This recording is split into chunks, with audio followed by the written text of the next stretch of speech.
Алматы республикалық мәртебесі бар қала.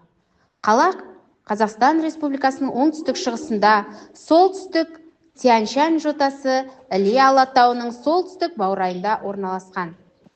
Алматы, балалар, біздің екінші астанамыз десек болады. Алматыда көптеген әдемі ғимараттар, саябақтар, әдемі мұражайлар және де ойын-сауық орындары өте көп. Өздеріңе белгілі Шымбұлақ, Медеу және Көктөбе бар, балалар.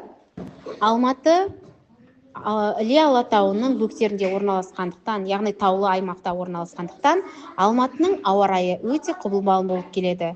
Жаңбыр жиі жауады, қысы жылы болады. Қазақстан бойынша Алматыда жалғыз тек қана метро станциялары орналасқан. Астана елдің солтүстігінде Есіл өзенінің жағасында орналасқан. Әкімшілік жағынан қала 5 ауданға бөлінген. Астана қаласы 1997 жылы 10 желтоқсаннан бастап Астана статусына ие болды. Астана елдің солтүстігінде Есіл өзенінің жағасында орналасқан. Әкімшілік жағынан қала 5 ауданға бөлінген. Жазда салқын, ауасы құрғақ болып келеді. Астана қаласы, яғни біздің қазіргі астанамыз, бұрынғы атауы Нұр-Сұлтан.